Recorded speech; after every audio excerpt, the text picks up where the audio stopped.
మాజీ ముఖ్యమంత్రి అప్పుడప్పుడు ప్రతిపక్ష నాయకుడిగా ఉంటే ప్రజల్ని పలకరించుకుంటూ కొనికి మాత్రమే వస్తాడని చెప్పి ప్రజలకు ఇప్పుడు అవగతం చేస్తూ ఉన్నాడు. అధికారంలో ఉంటే హెలికాప్టర్ ఎక్కేసి ఆ పక్కన ఈ పక్కన తిరుగుతూ ప్రజల గురించి పట్టించుకొని ఈ మాజీ ముఖ్యమంత్రి గురించి ప్రతి ఒక్కరు చర్చించుకోవడం మొదలుపెట్టినారు.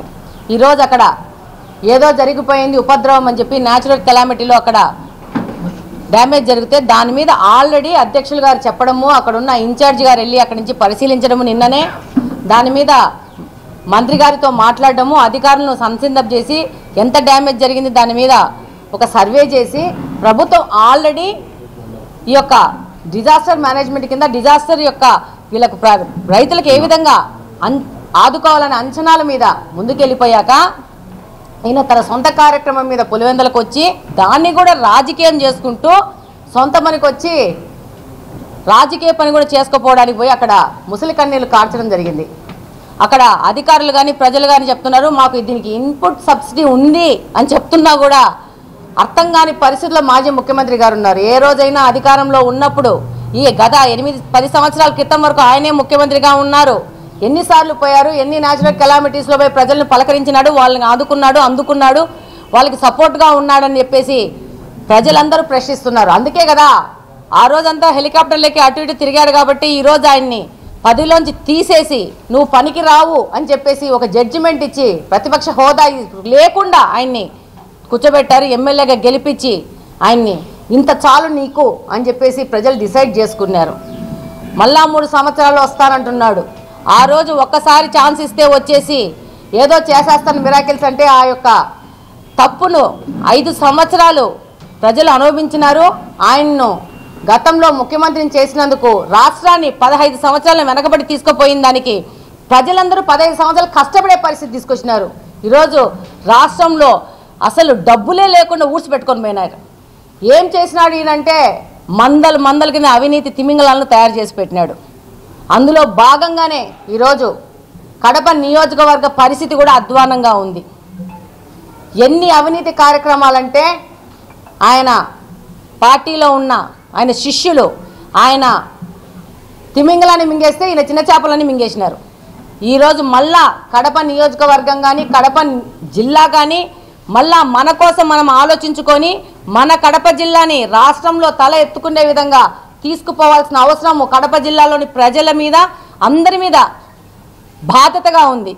ఈరోజు అధికారం లేకపోతే ముసలి కన్నీళ్ళు కార్చుకుంటూ వచ్చి ఇలాంటి రాజకీయ నాయకుల్ని ప్రారదొరాల్సిన అవసరం ఉంది. డెఫినెట్గా ప్రజలు ఆయన అనుకుంటున్నాడు ఇంకా ప్రజలు ఇంకా అమాయకంగా ఉండారు, ముద్దులు పెడితే హగ్గులు ఇస్తే ఇంకా ప్రజలు అదే మాయలో వచ్చేసి పడిపోతారన్నారు. ఒక్క ఛాన్స్ ఇచ్చి ప్రజలు అనుభవించింది చాలు. వాళ్ళు ఎవ్వరు నీ మాటలకి నీ చేష్టలకి నీ యొక్క దానికి పడిపోయే పరిస్థితుల్లో ప్రజలు లేరు. డెఫినెట్గా ప్రజలు నువ్వు వద్దు బాబోయ్ అని చెప్పి ఈరోజు 11 సీట్లతో మిమ్మల్ని పరిమితం చేసి ఈ రాష్ట్రంలోంచి పాల్దోరారు. ఈరోజు మీరు ముఖ్యంగా మొన్న అసెంబ్లీ సమావేశాల్లో చూసింటారు.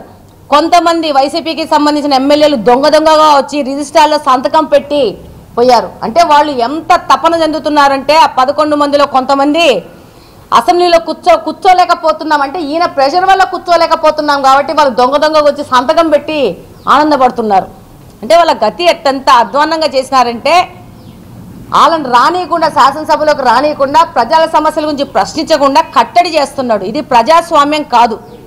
ఆ పార్టీలో గెలిచిన 11 మంది వాళ్ళ సొంతంగా నిర్ణయం తీసుకొని వాళ్ళ నియోజకవర్గానికి సంబంధించిన సమస్యలు ప్రశ్నించడానికి ప్రభుత్వం ద్వారా ఆ నియోజకవర్గంలోని సమస్యలను పరిష్కరించడానికి వాళ్ళకి ప్రజలు ఓట్లేసి గెలిపించుకున్నందుకు వాళ్ళని ఆ కుర్చీలో కూర్చోబెట్టి అధికారం ఇచ్చినందుకు బాధ్యతగా తల వంచి అసెంబ్లీకి వచ్చి పని చేయాల్సిన అవసరం ఆయన తక్క మిగతా 10 మంది ఎమ్మెల్యేలకు ఉంది. ఈరోజు రాలేకపోతున్నారు. దొంగ సంతకాలు పెట్టుకుని అసెంబ్లీలోకి రాకుండా మరి అసెంబ్లీలోంచి రిజిస్టర్ బయటకు తీసుకుపోయినారో లేకపోతే అసెంబ్లీకి ముసుగు కప్పుకొని వచ్చి సంతకాలు పెట్టుకుపోయినారో ఆ సంతకాలు పెట్టుకుపోయిన వాళ్ళే తెలుసు. మన జిల్లా నుంచే ఇద్దరు ఎమ్మెల్యేలు కూడా సంతకాలు పెట్టారంట. సో ఇంత అధ్వాన్న పరిస్థితిలో ఇద్దరు పెట్టారంట. రాజంపేట బద్వేలు ఇద్దరు పెట్టారంట. ఉమ్మడి జిల్లాలో ఇలా ఉంది పరిస్థితి. ఈరోజు ఈయన వచ్చేసి ముసలి కన్నీరు కారుస్తూ ప్రజల్లో చీగొట్టించుకుని పోయే యొక్క వ్యవహారానికి ఈయన వెళ్తున్నాడు. ఇంతకు ముందు ఎన్నో ఉపద్రవాలు జరిగినాయి 19 నుంచి 24 వరకు. ఏ దానికి పోలేదు, ఎవరిని పలకరించలేదు, ఏ విషయం మీద ఆయన ఏ విధమైన యాక్షన్ తీసుకోలేదు. కానీ కాబట్టి ప్రజలందరూ కూడా గట్టిగా నిర్ణయించుకున్నారు, ఈయనని అదే పొజిషన్లో కూర్చోబెడితే కనీసము బయట ప్రజల్లో తిరుగుతూ ఉంటాడు. మంచి ప్రభుత్వము, కూటమి ప్రభుత్వం అధికారంలో ఉండి ముఖ్యమంత్రి చంద్రబాబు నాయుడు గారి ఆధ్వర్యంలో రాష్ట్రము డెఫినెట్గా ఆయన పరిచిన నష్టాన్నిలోంచి బయటికి వచ్చి డెఫినెట్గా భారతదేశంలోనే మిగతా రాష్ట్రాలకు పోటీగా ముందుకెళ్తాదని ప్రజలందరూ విశ్వసిస్తున్నారు. కాబట్టి వాళ్ళు ఎన్ని ఈ రాజకీయ నాటకాలు ఈ వేషాలు వేసినా కూడా నమ్మే పరిస్థితిలో ప్రజలు లేదని ఈ సందర్భంగా మీకు అందరికీ తెలియజేసుకుంటున్నాను. జగన్మోహన్ రెడ్డి గారు పులివెందల్లో అకాల వర్షాలకు పంటలు దెబ్బతిన్నాయంట. ప్రభుత్వం చర్యలు తీసుకున్న తర్వాత ముసలికర్ నీళ్లు గార్చుకునేదానికి పోయినాడు. అక్కడికి అకాల వర్షాలు అనేటివి చెప్పి రావు, వచ్చినాయి. వచ్చిన వెంటనే ప్రభుత్వ దృష్టిలో పెట్టాం, ముఖ్యమంత్రి గారి దృష్టిలో పెట్టాం, జిల్లా కలెక్టర్ దృష్టిలో పెట్టాం. వ్యవసాయ అధికారులు వెళ్ళి పంట నష్టం అంచనాకు పోయినారు. ముఖ్యమంత్రి గారు నిన్ననే దాని మీద సమీక్ష చేసినారు, తగు చర్యలు తీసుకుంటున్నాం. ఈ లోపల మా party Pulivendula constituency incharge BTech Ravi garu ప్రత్యక్షంగా పంటలు దెబ్బతిన్న ప్రాంతాలకు పోయినాడు, పరిశీలించినాడు. ఆయన కూడా జిల్లా కలెక్టర్ గారితో మాట్లాడినాడు. నష్టపరిహారం తొందరలో చెల్లించడానికి ప్రభుత్వం కూడా అవి అంచనాలు చేసి ప్రభుత్వం కూడా సిద్ధమవుతోంది. దాని మీద నిన్న ముఖ్యమంత్రి గారు సమీక్ష చేసి తగు ఆదేశాలు కూడా ఇచ్చినారు. ఇచ్చిన తర్వాత అంటే ఎక్కువగా పులివెందల లింగాల మండలంలో కొంత అయితే అనంతపురం జిల్లాలో కూడా జరిగింది. ఇది రాష్ట్ర వ్యాప్తంగా అక్కడక్కడ అకాల వర్షాల వల్ల పంట నష్టం జరిగిన విషయం మీకు అందరికీ తెలుసు. ఈయన ఈరోజు ఉదయం దానికోసం రాలే, వేరే వ్యక్తిగత కార్యక్రమం మీద వచ్చి మాజీ ముఖ్యమంత్రి గారు నా నియోజకవర్గంలో పంటలు దెబ్బతినిపోయినాయి, ప్రభుత్వం నిర్లక్ష్యం చేస్తుంది, పట్టించుకోవడం లేదని చెప్పి దొంగేడుపులు ఏడ్చేదానికి వచ్చినాడు. ఇక మొన్నటి వరకు మీరే కదా ముఖ్యమంత్రి, 9 నెలల కిందటి వరకు. ఆ 5 సంవత్సరాల్లో ఎప్పుడైనా పంటలు దెబ్బతిన్నప్పుడు ఎప్పుడైనా వచ్చి ఈ అంచనాలు వేసి చూసి పలకరించిన పాపాన పోయినారా మీరు? ఈ ప్రభుత్వం పని చేయలే, 9 నెలలు అయిపోయింది, ఏమీ చేయలే, 3 ఏళ్లలో నేను వచ్చేస్తాను మళ్ళా అని చెప్పి మోసపూరిత మాటలు మాట్లాడుతూ ఉన్నాడు. అంటే నీ సొంత నియోజకవర్గంలో మొట్టమొదట కుప్పం కంటే ముందు నీళ్ళు ఇచ్చిన ప్రభుత్వం తెలుగుదేశం ప్రభుత్వం 2014 నుంచి 19 వరకు. గండికోట నుంచి లిఫ్ట్లను పూర్తి చేసి పైడిపాలెంకు చిత్రావతికి నీళ్ళు ఇచ్చింది గత తెలుగుదేశం ప్రభుత్వం కాదా? ఆ నీళ్ళు ఇచ్చింటే ఆ నీళ్లను కూడా నువ్వు సద్వినియోగం చేసుకోలేక 5 సంవత్సరాలు ముఖ్యమంత్రిగా ఉండి డిస్ట్రిబ్యూటరీ పనులు పూర్తి చేయలేక ఈరోజు రైతాంగానికి నీళ్లు రాని పరిస్థితి కూడా ఉంది. 5 సంవత్సరాలు ముఖ్యమంత్రిగా ఉండి మీ పైడిపాలెంలో నీళ్ళు ఎప్పుడన్నా నువ్వు సద్వినియోగం చేసుకున్నావా? రైతులకు ఎప్పుడన్నా నీ 5 సంవత్సరాల్లో తుంట డ్రిప్ పరికరం ఇచ్చినావా? ఈరోజు 3,000 కోట్లతో ధరల స్థిరీకరణ నిధి ఏర్పాటు చేస్తామని చెప్పినావు నీ ప్రభుత్వంలో. 9 నెలలు అయింది కదా నీ అధికారం పోయి, 5 సంవత్సరాలు ఉండింది కదా. 3,000 కోట్ల ధరల స్థిరీకరణ నిధి ఏమైంది? ఇన్సూరెన్స్ అని చెప్పి గత ప్రభుత్వం తెలుగుదేశం ఉన్నప్పుడు ఇన్సూరెన్స్ విధానాన్ని రద్దు చేసి నువ్వు స్వయంగా రాష్ట్ర ప్రభుత్వం తరపున ఇన్సూరెన్స్ కట్టిస్తానని చెప్పినావు. ఎక్కడైనా కట్టించినావా? ఏ రోజైనా ఇన్సూరెన్స్ ₹1 అయినా వచ్చిందా? ఈరోజు ఎవరి కోసం పోయినావు? నీ సొంత నియోజకవర్గంలో నువ్వు నీళ్ళు ఇల్లేని పరిస్థితి ఉంటే తెలుగుదేశం ప్రభుత్వం అధికారంలో ఉన్నప్పుడు నీళ్ళు ఇచ్చిన పరిస్థితి వాస్తవం కదా. దాన్ని నువ్వు వాస్తవాన్ని తెలుసుకోలేక ప్రజలను మభ్యపెట్టి మళ్ళీ నేను అధికారంలోకి వస్తా 3 ఏళ్లలో 4 ఏళ్లలో అని మాట్లాడుతున్నావు. ఈ మాటలు చెప్పే 5 సంవత్సరాలు అధికారంలోకి వచ్చినావు, 1 ఛాన్స్ అని చెప్పినావు. ఆ ఛాన్స్ చూసి ప్రజలు నీకు పర్మనెంట్గా బాయ్ చెప్పి గుడ్ బై చెప్పి పంపించేసినారు. మళ్ళీ ఈరోజు కొత్త నాటకం మొదలుపెట్టి మళ్ళీ నేను అధికారంలోకి వస్తానని మాట్లాడుతాను. ఇంకా ఎప్పుడు వస్తావు నువ్వు అధికారంలోకి? నీకెప్పుడు ప్రజలు అవకాశం ఇస్తారు? ఇంకా నీకు ప్రజలు అవకాశం ఇచ్చే పరిస్థితే లేదు. ఇది ఈరోజు నీ నియోజకవర్గానికి పోయి నువ్వు పంటలను పరిశీలిస్తే ప్రజల నుంచి స్పందన ఇదని చెప్పి నీకు తెలియజేస్తూ ఉంటా. రెండో ముఖ్యమైన విషయం,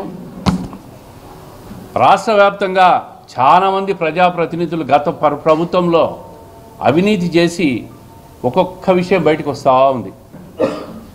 ఈరోజు ఇప్పుడే రాష్ట్ర ప్రభుత్వం మెమో ఇచ్చింది, కడప మేయర్ అవినీతి పాల్పడినాడు, నిన్ను ఎందుకు తొలగించకూడదని చెప్పి ఈరోజే షోకాస్ నోటీస్ ఇచ్చారు కడప మేయర్కి. ఈయనేమో దైవాంప సంభూతుడిని, నీతిపరుణ్ణి, నేను ఎక్కడా తప్పు చేయలే, నేను ఏమీ చేయలేదని ఈయన చెప్పుకుంటా ఉన్నాడు. పూర్తి స్థాయి విజిలెన్స్ ఎన్ఫోర్స్మెంట్ డిపార్ట్మెంటు ఎంక్వైరీ చేసి నువ్వు మేయర్గా ఉండగా మీ కుటుంబ సభ్యులు కాంట్రాక్టులు చేసి అవినీతి చేసినారు, నిన్ను ఎందుకు తొలగించకూడదని చెప్పి ఇచ్చిన షోకాస్ నోటీస్ ఇది. 15 రోజుల లోపల నేను వివరణ ఇవ్వాలి. మొదటి నుంచి మేము చెప్తానే ఉంటాం, ఎమ్మెల్యే గారు కూడా మొదటి నుంచి చెప్తానే ఉంటారు. 2 వ్యక్తులు కడపలో విపరీతమైన అవినీతి చేశారు. వాళ్ళలో ఈరోజు రికార్డు పరంగా దొరికిపోయినాడు. 15 రోజుల లోపల షోకాస్ నోటీస్కి నేను వివరణ ఇవ్వాల్సి ఉంటుంది. ఈరోజు దీని మీద ఏం స్పందిస్తాడో మీరే అడగాలి. విలేకరులందరూ పోయి, సోదరులందరూ పోయి, ఏమయ్యా మీకు షోకాస్ నోటీస్ వచ్చిందే, మీకు కూడా కాపీ ఇస్తా. ఇదంతా ఈరోజే గవర్నమెంట్ రిలీజ్ చేసింది షోకాస్ నోటీస్, 4 పేజీల షోకాస్ నోటీస్. ఇదంతా ఆయన చేసిన అవినీతి. దీనికి కడప మేయర్ సమాధానం చెప్పాలి. దీని మీద దయచేసి మీడియా సోదరులే పోయి మీరే అడిగితే బాగుంటుంది ఆయన. దాని మీద ఆ అవినీతి మీద తీవ్ర పోరాటం చేసినారు కడప ఎమ్మెల్యే గారు. అదేవిధంగా రాష్ట్ర ప్రభుత్వం కూడా ఇటువంటి ప్రజాప్రతినిధులు గత ప్రభుత్వంలో ఉన్న వాళ్ళందరూ కూడా ఎవరెవరు అవినీతి చేశారు అని చెప్పి నిన్న చిలకలూరుపేటలో మాజీ ఎమ్మెల్యే విడుదల రజనీ గారి మీద కూడా కేసు పెట్టిన విషయం కూడా మీరు చూస్తూ ఉంటారు. ఈ విధంగా అధికారం అని చెప్పి ప్రజలు ఒక ఛాన్స్ ఇస్తే దోచుకునేదాన్ని తయారైనారు. దోచుకోవడం, దాచుకోవడం, తినడం. ఒక్క ఛాన్స్ అన్నాడు జగన్మోహన్ రెడ్డి గారు. వీళ్ళు కూడా ఒక్క ఛాన్స్ అన్నారు, దోచుకు తినడం మొదలుపెట్టారు. దొంగ దొరికిపోయినాడు. ఇప్పుడు దీనికి ఆయనే చెప్పాలి సమాధానం. ఆయన 15 రోజుల లోపల ఎందుకు తొలగించడు అన్నారు. సమాధానం చెప్పిన తర్వాత ప్రభుత్వం తదుపరి చర్యలు తీసుకుంటారు. దీంట్లో మెమోలో క్లియర్గా ఎన్ని లక్షలు ఉన్నాయో కాపీస్ అన్నీ కూడా మీకు కూడా ఇస్తా సవిరంగా. ఇది గవర్నమెంట్ మెమో ఇప్పుడే ఇష్యూ చేసినారు, మీకు కూడా అందరికి కాపీలు ఇస్తా.